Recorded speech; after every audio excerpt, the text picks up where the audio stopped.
ये चाप्यक्षरम् अव्यक्तम्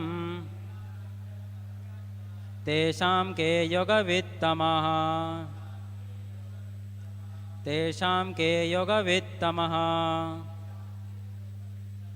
अर्जुन उवाच एवं सततयुक्ताये भक्तस्त्वां पर्युपासते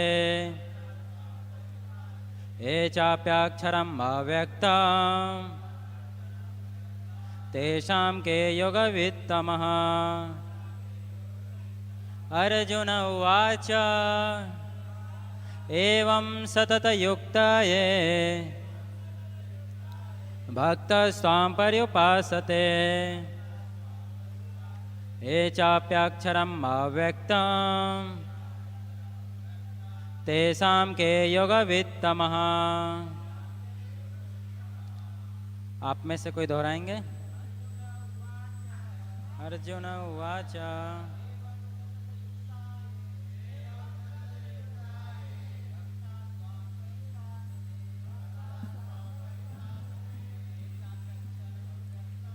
ये चाप्याक्षरम् अव्यक्तम्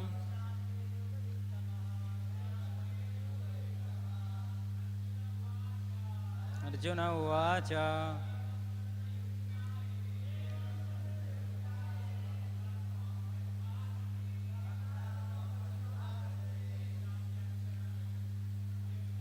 तेषां सतत व्यक्ताम् तेषां के योगवित्तमः।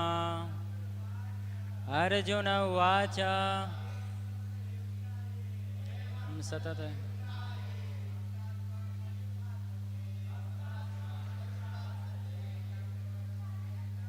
येषाप्याक्षरम् अव्यक्तम्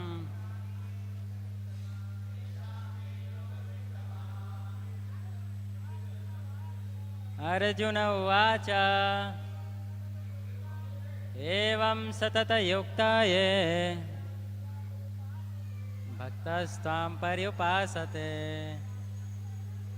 ये चाप्याक्षरम् अव्यक्तम्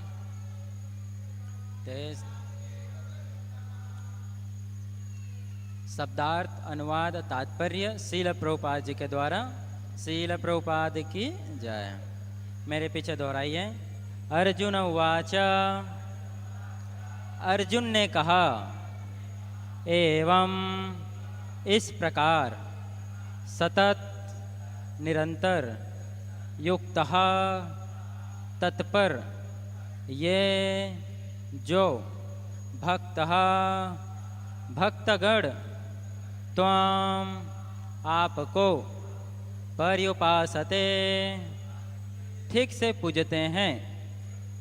ये जो च भी अपि पुनः अक्षरम इंद्रियों से परे अव्यक्तम अप्रकट को तेषाम उनमें से के कौन योगवित्तमः योग विद्या में अत्यंत निपुण। अनुवाद। अर्जुन ने पूछा जो आपकी सेवा में सदैव तत्पर रहते हैं या जो अव्यक्त निर्विशेष ब्रह्म की पूजा करते हैं, इन दोनों में से किसे अधिक पूर्ण या सिद्ध माना जाए। तात्पर्य श्रील प्रभुपाद जी के द्वारा।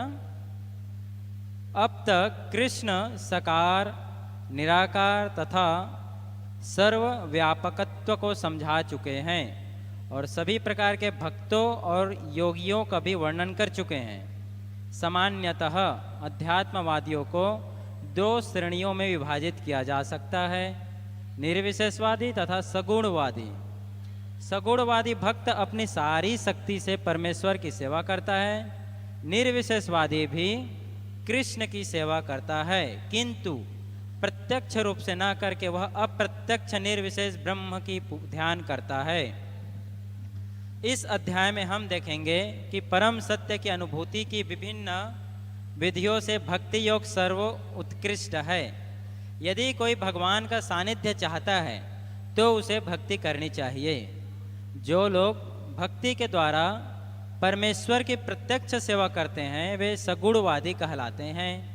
जो लोग निर्विशेष ब्रह्म का ध्यान करते हैं वे निर्विशेषवादी कहलाते हैं। यहाँ पर अर्जुन पूछता है कि इन दोनों में से कौन श्रेष्ठ है।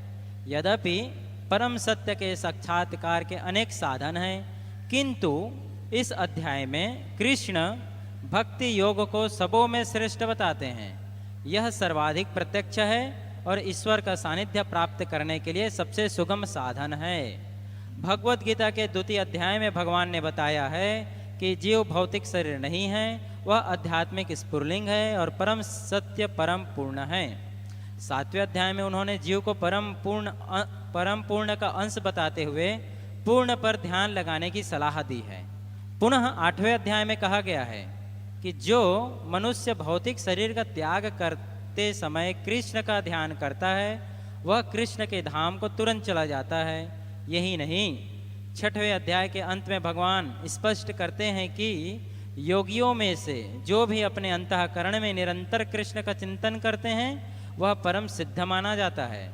इसी प्रकार प्राय प्रत्येक अध्याय का यही निष्कर्ष है कि मनुष्य को कृष्ण के सगुण रूप के प्रति अनुरक्त होना चाहिए, क्योंकि वही चरम आत्मा साक्षात्कार है।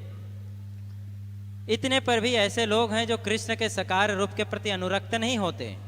वे दृढ़ता पूर्वक विलग रहते हैं। यहाँ तक कि भगवत गीता की टीका करते हुए भी वे अन्य लोगों को कृष्ण से हटाना चाहते हैं और उनकी सारी भक्ति निर्विशेष ब्रह्म ज्योति की ओर मोड़ते हैं।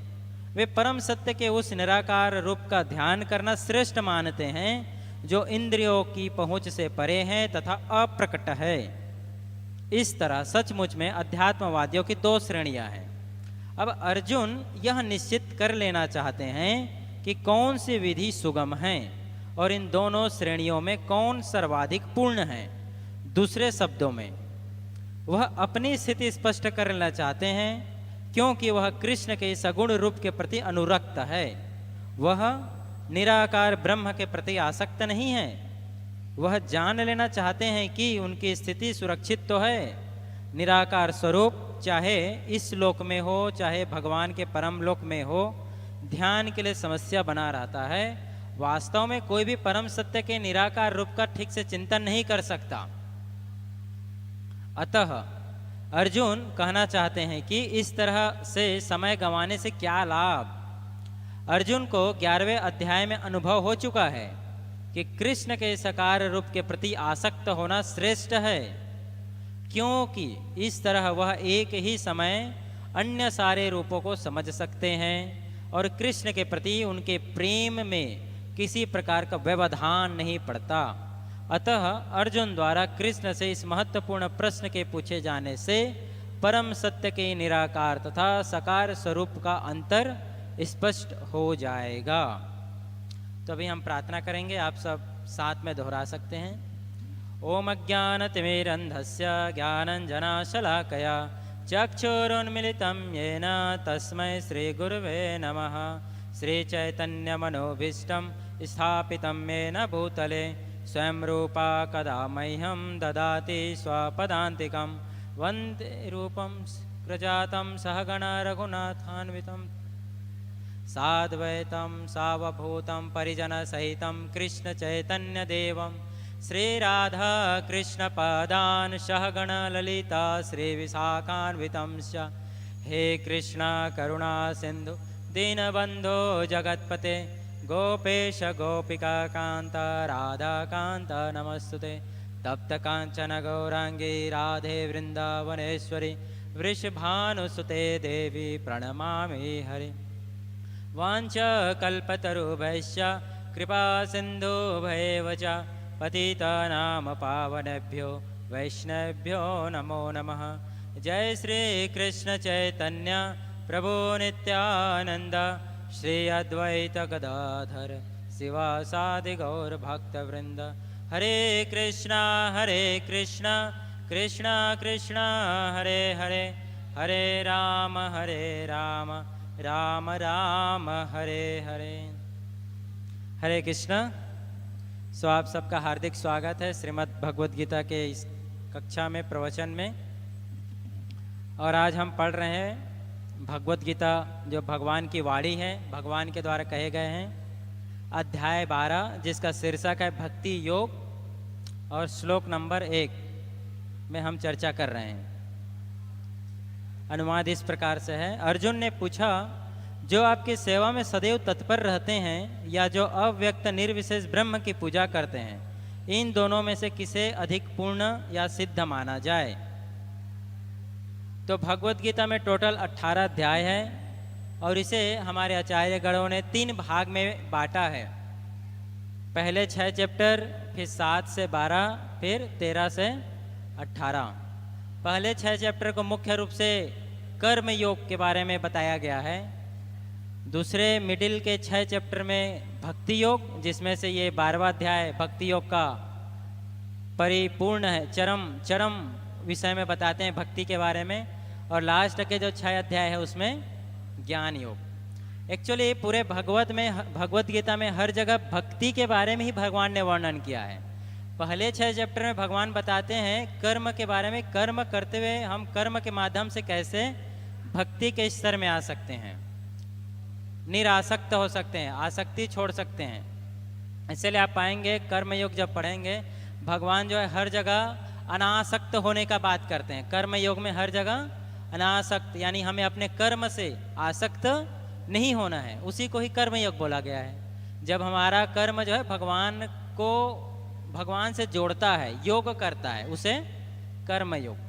अंतिम का जो 6 चैप्टर है वो ज्ञान योग। तो ज्ञान के माध्यम से भक्ति के स्तर तक पहुंचना, ज्ञान योग। तो एक्चुअली भगवद गीता में हर जगह भक्ति योग के ही बारे में वर्णन है, इसे हम देखेंगे।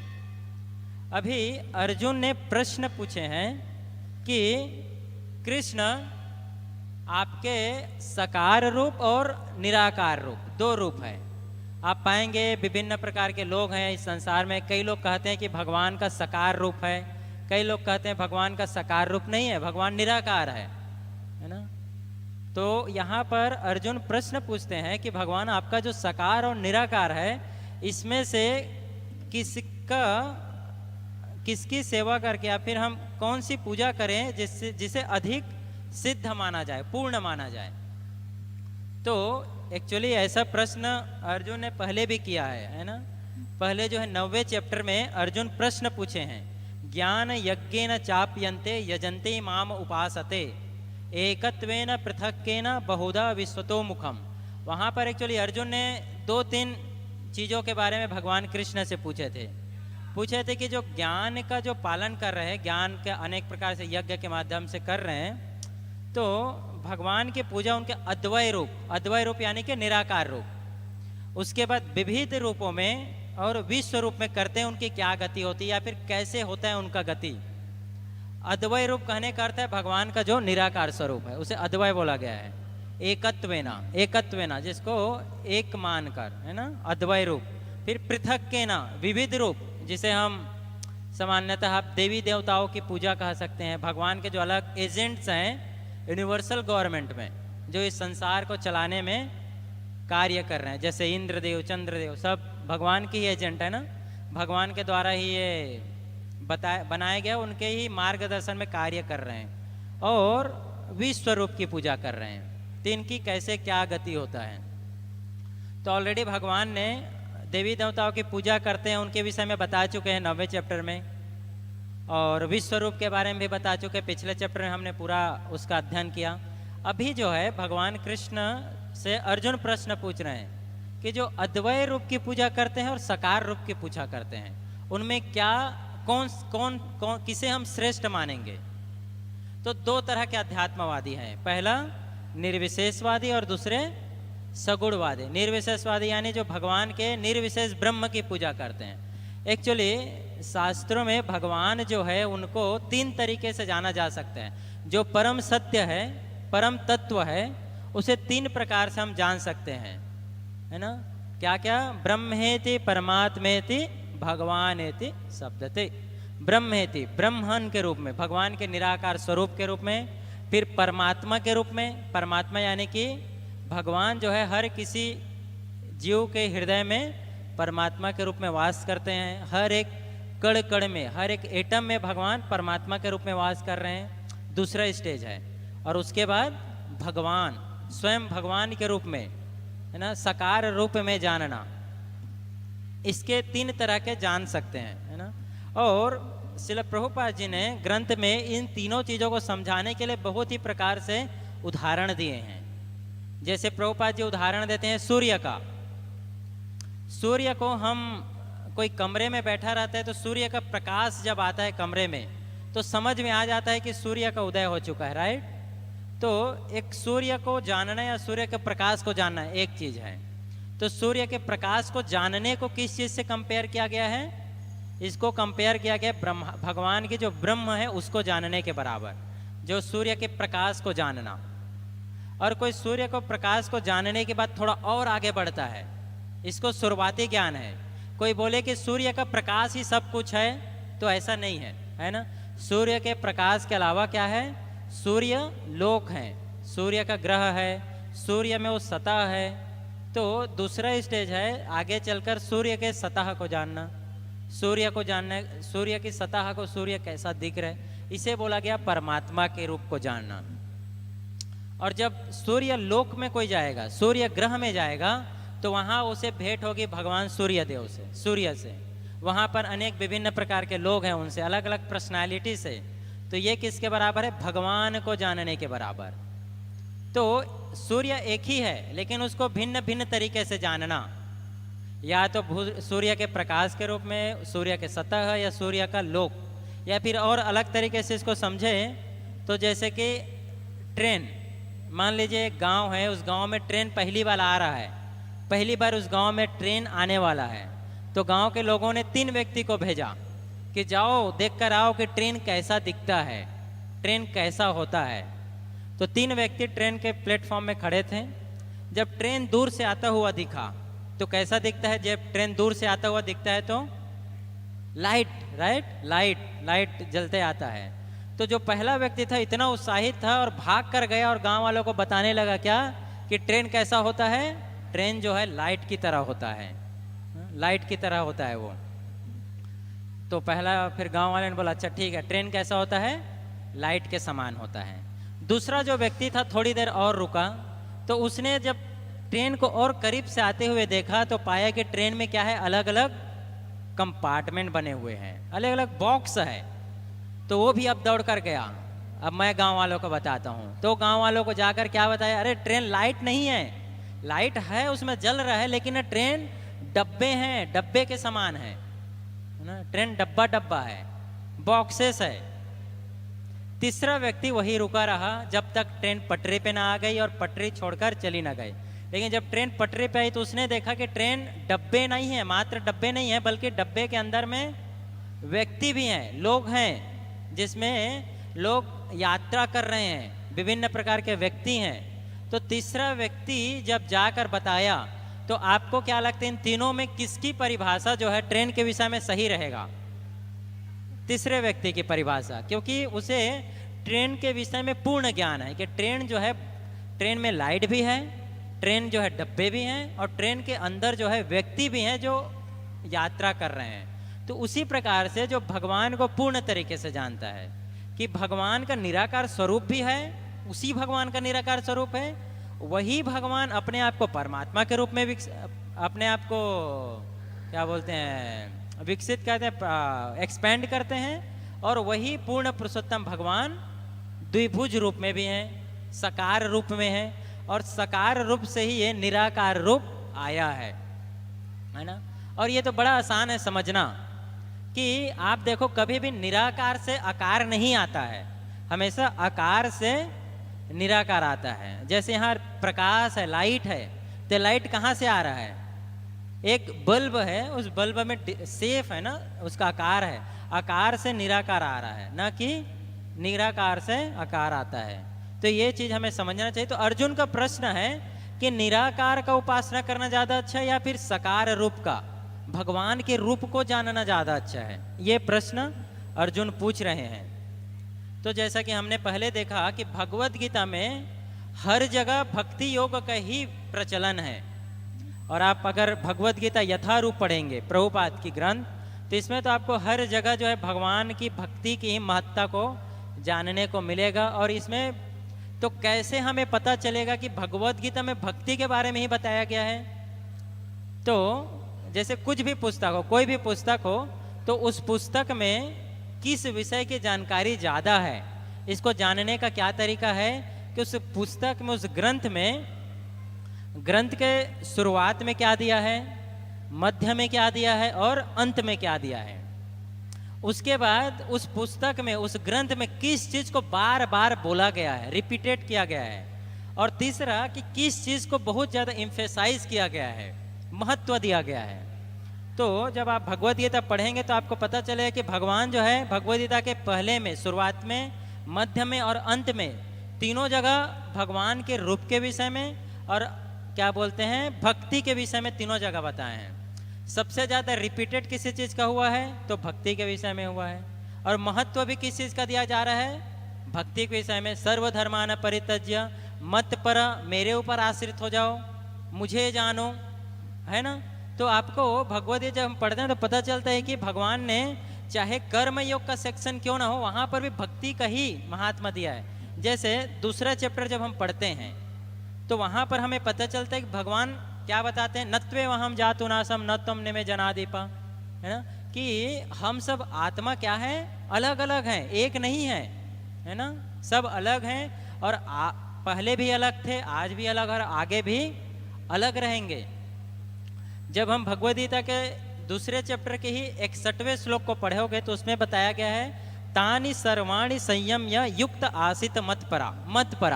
मत्परा यानी कि मेरे ऊपर अपनी चेतना मुझ पर स्थित करो। कृष्ण बोल रहे हैं अपनी चेतना मुझ पर।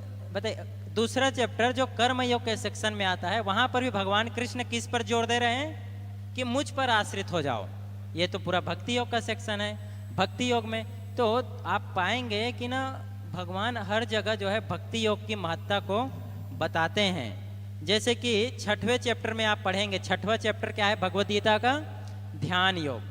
लेकिन 6वें चैप्टर का जो अंतिम श्लोक है, क्या है अंतिम श्लोक, योगी नाम अपि सर्वेषां मद गतेन अंतरात्मना श्रद्धावान भजते योग माम ते में युक्त तमामत। क्या है, समय युक्त तमोमत, है ना। तो वहां पर भी भगवान बताते हैं क्या कि असली योगी कौन है, जो मुझे जानता है, मुझे जानता है ना। बोलते हैं क्या, जो मेरा कृष्ण का निरंतर चिंतन करता है ना, जो अपने अंतःकरण में मुझे देखता है। तो ये कहीं ना कहीं भगवान जो है बता रहे हैं क्या, साकार रूप के महत्ता को। और इस श्लोक में भी आप पढ़ेंगे ना तो साफ साफ क्लियर है। एक्चुअली अर्जुन प्रश्न कर रहे हैं, लेकिन प्रश्नों से ही साफ, एवं सतत युक्ता, सतत रूप से आपके सेवा में लगा है। तो यहीं से ही पता चल जा रहा है कि अगर सतत रूप से कोई सेवा में लगा है, मतलब ये उच्च होगा तभी लगा है। या फिर भक्त स्वाम पर्युपासते, है ना, पर्युपासते यानी ठीक से पूछते हैं, आपकी सेवा में लगे हुए हैं। भक्त स्वाम, जो भक्त है। ये चाप अक्षरम अव्यक्तम, या जो आपके अक्षर रूप को अव्यक्त रूप की पूजा में लगे हैं। अव्यक्त यानी कि जो निराकार रूप को पूजा कर रहे हैं। तो हम जो है भगवद गीता पढ़ते हैं तो समझ में आता है कि भक्ति की महत्ता। और इवन कर्म योग भी जब बता रहे हैं भगवान, तो बता रहे हैं कर्म योग के माध्यम से कि आगे बढ़कर कहाँ आना है, भक्ति के स्तर पे। 18वें अध्याय में, भगवद गीता का 18वां अध्याय जो ज्ञान योग के सेक्शन में आ रहा है, वहां पर भगवान क्या बोलते हैं, भक्ता माम अभी जानाति। कौन मुझे जान सकता है, किसके माध्यम से जान सकता है, भक्त मुझे जान सकता है। और कैसे जान सकता है, भक्ति के माध्यम से जान सकता है। इसलिए भगवान के स्वरूप का, भगवान के साकार रूप की पूजा को हर जगह महत्व दिया गया है। और जितने भक्तों ने भगवान का साक्षात्कार किया है, उन सब ने भगवान के रूप की ही उपासना किया है ना। हालांकि भगवान के 3 रूप है ना, ब्रह्म को ब्रह्मेति परमात्मेति भगवान इति शब्द थे। जो परम सत्य को जानने वाले व्यक्ति हैं, ज्ञानी पुरुष हैं, वो 3 रूप से जानते हैं, ब्रह्म, परमात्मा, भगवान, है ना, तीनों को जानते हैं। लेकिन आगे बढ़ते हैं, किस स्तर पे आते हैं, भगवान के स्तर पे। तो यहाँ पर हमें ये जो है समझ में आता है। यहाँ पर प्रभुपाद जी बताते हैं दो प्रकार के अध्यात्मवादी, और बोलते हैं कि दोनों प्रकार के अध्यात्मवादी कृष्ण की सेवा में लगते हैं, लेकिन जो निर्विशेषवादी है वो निराकार स्वरूप की सेवा करता है। तो प्रभुपाद जी ये भी बताते हैं कि जो निराकार स्वरूप की निराकार स्वरूप तो होता नहीं, निराकार, जो निराकार की उपासना में लगा हुआ है उसका जो मार्ग है बड़ा कठिन है, बड़ा कठिन मार्ग है उसमें। और आगे चल के भगवान खुद स्वयं बोलेंगे, है ना, इसी चैप्टर के 3, 4 और 5वें श्लोक में भगवान बोलते हैं ये त्वम अक्षरम निर्देशम अव्यक्तम पर्युपासते। जो अक्षर की सेवा में अक्षर की उपासना में लगे हैं, निर्विशेष की सेवा, उसको मार्ग को जानने का प्रयास कर रहे हैं, निर्विशेष मार्ग में है, भगवान के द्विभीज रूप को, भगवान के साकार रूप को पूजा नहीं करते, मानते नहीं, वो क्या होता है, सर्वत्र गम अचिंत्यम च कुटस्थ अचलम ध्रुवम। इसका अनुवाद इस प्रकार से बोलते हैं कि जो लोग अपने इंद्रियों को वश में करके सबों के प्रति संभाव रखकर परम सत्य का निराकार कल्पना के अंतर्गत उस अव्यक्त की पूरी तरह से पूजा करते हैं, जो इंद्रियों की अनुभूति से परे है, सर्वव्यापी है, अकल्पनीय है, अपरिवर्तनीय है, अचल है तथा ध्रुव है, वे समस्त लोगों के कल्याण में संलग्न करके अंततः मुझे प्राप्त करते हैं। लेकिन कैसा है वो मार्ग? वो मार्ग है गति दुखम देह वृद्धि अवाप्यते। बोलते हैं कि देहधारियों के लिए उस क्षेत्र में प्रगति कर पाना सदैव दुष्कर होता है, बड़ा कठिन मार्ग है। इसीलिए हमें हमेशा भगवान उस मार्ग को जो है जनरल मास ऑफ पीपल, बड़े स्तर पे वो नहीं कर सकता कोई, इसीलिए भगवान के साकार रूप का चिंतन के बारे में कहा गया है। और प्रभुपाद जी तात्पर्य में इसलिए लिखते हैं कि समय क्यों गंवाना है ना, समय क्यों गंवाना है? एक तो मनुष्य जन्म मिला है, वो भी थोड़े समय के लिए, कब चला जाएगा कोई पता नहीं है। उसमें भी अर्जुन बोलते हैं ना, यहाँ पर प्रभुपाद जी लिखते हैं, हाँ यहाँ पर लिखते हैं, वास्तव में कोई भी परम सत्य के निराकार रूप का ठीक से चिंतन नहीं कर सकता।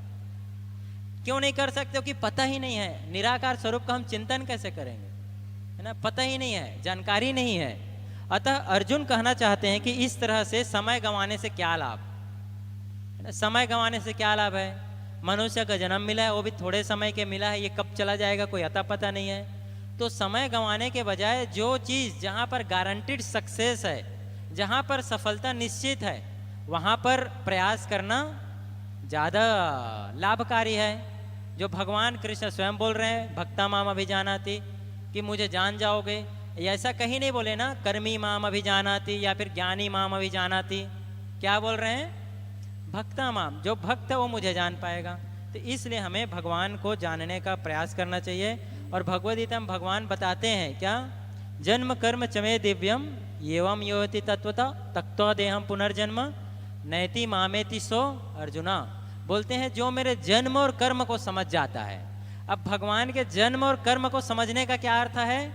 कि भगवान के साकार स्वरूप को समझना, भगवान के रूप को जानना, ये जानना कि भगवान कृष्ण जो है कोई साधारण व्यक्ति नहीं है, बल्कि और कौन है वो? ईश्वर परमा कृष्ण सच्चिदानंद विग्रह अनादिरादिर गोविंद सर्व कारण कारणम। जो कृष्ण है वो सारे कारणों के कारण है। कई बार लोग ऐसा भी प्रश्न करते हैं कि हम सबको भगवान ने बनाया, तो भगवान को किसने बनाया? अगर भगवान को किसी ने बनाया होगा तो फिर वो भगवान हो जाएगा ना, भगवान क्यों भगवान रहेंगे? तो भगवान ही सारे कारणों के कारण है, उनका कोई कारण नहीं है, इसीलिए वो भगवान है। अगर भगवान का भी कोई कारण रहेगा तो फिर वो कैसा भगवान है? इसीलिए बोला गया कि भगवान सर्व कारण कारणम, सारे कारणों के कारण है। ईश्वर परमा कृष्ण, और वही परम कृष्ण ही भगवान है। ईश्वर परम कृष्ण सच्चिदानंद विग्रह। और उनके जन्म और कर्म को समझने का अर्थ है कि ये समझना कि भगवान का जो शरीर है वो हमारी तरह नश्वर नहीं है। हम अपने शरीर को कितना भी बचाने का प्रयास करें, क्या होने वाला है? ये समाप्त तक घटने वाला है। एक दिन ये मिट्टी में मिलने वाला है, या तो अग्नि में जलने वाला है, या तो अगर कोई फेंक देगा, कुछ नहीं करेगा तो कुत्ते बिल्ली खा जाएंगे। तो इसकी गति वैसी ही होगी। इसमें इसकी गति जो है ये शाश्वत नहीं है, ये नष्ट होने वाला है। अगर आप इस शरीर का ध्यान नहीं रखेंगे तो आप देखो थोड़े दिन में शरीर से बदबू आने लग जाता है, गंध आने लगता है, क्योंकि ये शरीर जो है चिन्मय नहीं है, शाश्वत नहीं है ना। ये शरीर जो है 5 तत्वों से मिल के बना है और 5 तत्वों में मिल जाना है इसको। लेकिन जो आत्मा है वो आत्मा शाश्वत है, वो आत्मा शाश्वत है, उसका आत्मा का नष्ट नहीं होता है, आत्मा नष्ट नहीं होता है ना। आत्मा एक शरीर से दूसरे शरीर में जाता है। और इसे गीता के दूसरे अध्याय में भगवान ने पूर्ण रूप से सिद्धांत कितने श्लोकों में इसे दर्शाए हैं। देहिनो यस्मिन् यथा देहे कौमारम यौवनम जरा, है ना, कि कैसे जिस प्रकार से देह हमारा बाल्यकाल से युवावस्था में आता है, युवावस्था से बुढ़ापे की अवस्था में जाता है, उसी प्रकार ये शरीर भी एक शरीर से, आत्मा भी एक देह से दूसरे देह में जाता है। तो आत्मा का नाश नहीं होता है, उसे जानना ज्यादा जरूरी है ना।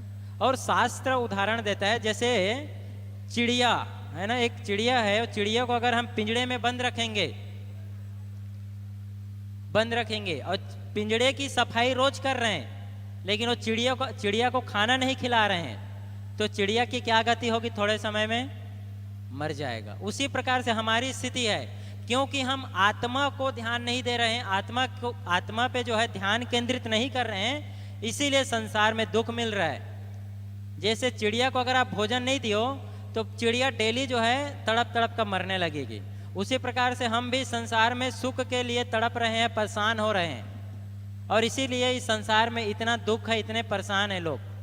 और आप संसार के किसी भी कोने में चले जाइए, आपको दुख ही मिलेगा। संसार का ऐसा कोई भी कोना नहीं है जहां पर आपको लगेगा कि यहाँ आनंद है, चाहे वो भारत रहे, अमेरिका रहे, यूरोप रहे, ऑस्ट्रेलिया रहे। प्रभुपाद जी बताते हैं, मैंने विश्व को कई बार भ्रमण किया है, लेकिन मैंने हर जगह यही देखा है कि लोग क्या हैं, दुख में हैं, दुख में हैं। तो क्यों हमें समझना होगा भगवद गीता, क्योंकि दुख से निकलने का ये मार्ग है, भगवान को जानना। इसीलिए भगवान के रूप को जानना चाहिए, भगवान के विषय में जानना चाहिए, भगवान के विभिन्न लीलाओं को जो है समझने का प्रयास करना चाहिए। भगवान कृष्ण जब इस संसार में आए तो उन्होंने विभिन्न प्रकार का लीला किया, अलौकिक लीला, जिसे हम सुपर ह्यूमन एक्टिविटी कहते हैं ना। सामान्य लीला नहीं किए।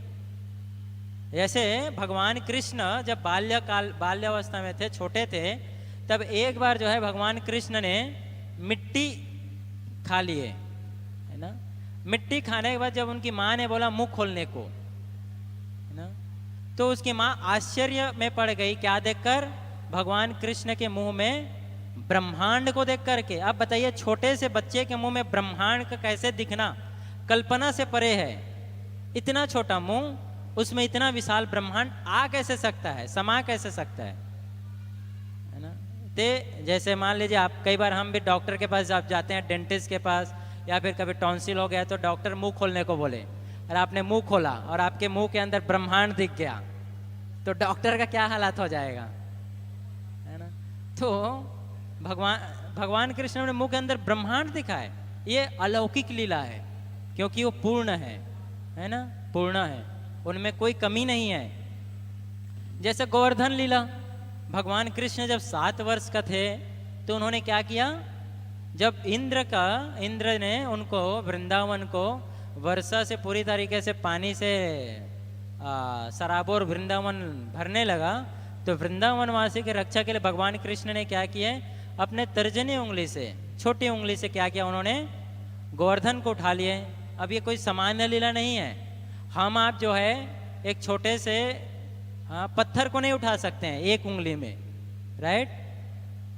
आप देखो वो उठाने वाला कुछ कंपटीशन होता है, वेट लिफ्टिंग, उसमें कोई 500 वेट उठा लिया तो उसे वर्ल्ड चैंपियन बोलते हैं। लेकिन भगवान कृष्ण ने गोवर्धन उठा लिया, तो एक्चुअली भगवान कृष्ण हर क्षेत्र में आगे हैं। कुश्ती को देखे तो भगवान कृष्ण चारुण और मुष्टिक जैसे उतने भयंकर पहलवान को परास्त कर दिए।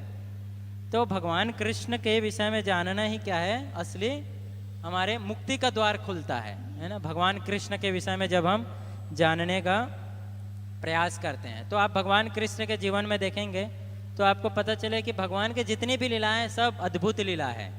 और जब हम उनके लीलाओं को सुनते हैं तो हमारा भगवान कृष्ण के लिए आकर्षण उत्पन्न होता है, आसक्ति आता है। हमारी आसक्ति जो भौतिक जीवन में है, भौतिक चीजों से है, वो आसक्ति वहां से हट करके भगवान कृष्ण के लिए आता है। हमारी आसक्ति जो जड़ पदार्थों से है, जड़ पदार्थ से हट करके भगवान के जो नाम है, भगवान के रूप है, वहां पर आता है। और वही जो है मनुष्य जीवन का लक्ष्य है, जड़ पदार्थों से हमारी आसक्ति को हटा करके भगवान के नाम पे आसक्ति उत्पन्न करना। इसीलिए जो है जब चैतन्य महाप्रभु और हरिदास ठाकुर के बीच में चर्चा हो रहा था तो हरिदास ठाकुर बताते हैं कि नाम ही एकमात्र क्या है, सहारा है। नाम ही एकमात्र सहारा है। नाम के माध्यम से, नाम का जप करके भगवान का जो नाम है कृष्ण, हरे कृष्ण महामंत्र जो नाम है, वो संपूर्ण रूप से सक्षम है किसी को शुद्ध करने के लिए। उसमें भगवान ने पूरी शक्ति डाल के रखा है ना।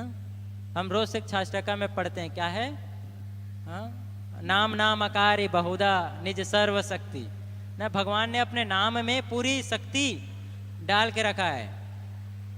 मान लो कोई नेता आपको बोलता है मेरा नाम ले देना, कहीं पर जा रहे हो आप, बोला कि मेरा नाम लेना काम हो जाएगा, तो आप कॉन्फिडेंट रहते हैं, वहां जाते हैं, बोलते हैं फलाने फलाने नेता ने बोला है। तो इस नॉर्मल नेता के नाम में हम इतना विश्वास है कि उसका नाम लूंगा तो मेरा काम हो जाएगा। लेकिन हमें उस पूर्ण पुरुषोत्तम भगवान कृष्ण के नाम पे विश्वास नहीं है ना। जब उस नाम पे विश्वास करेंगे तो हमें दूसरी चीजों की आवश्यकता नहीं रहेगी। भगवान कृष्ण के नाम पे विश्वास करने का हमें प्रयास करना चाहिए। श्रद्धा शब्दे विश्वास कैले सुदृढ़ निश्चय। भगवान पे श्रद्धा विकसित करना, कितने भी जीवन में कठिनाई क्यों न रहे, अगर मैं भगवान की शरण में आऊंगा तो कठिनाई दूर हो जाएगा, ये श्रद्धा है।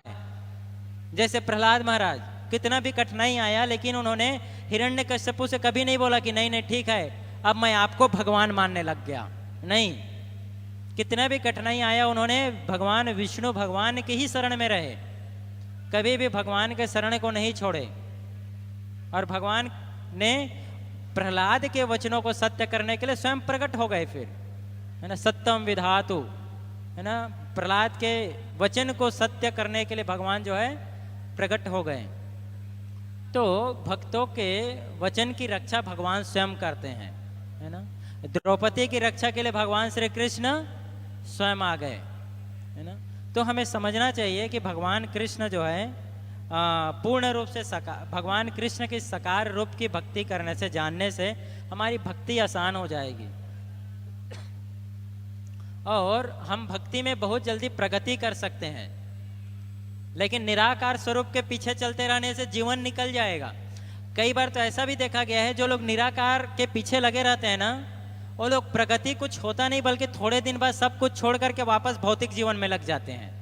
जैसे कई बार लोग सब कुछ छोड़ करके हिमालय चले जाते हैं और थोड़े दिन हिमालय में प्राणायाम और तप करेंगे, तपस्या करेंगे और उसके बाद वापस आ जाते हैं संसार में, आकर हॉस्पिटल खोलेंगे, स्कूल और विभिन्न प्रकार से जो सामान्य कार्य है उस कार्य में लग जाते हैं। क्यों? क्योंकि वहां पर उनको आनंद नहीं मिलता है।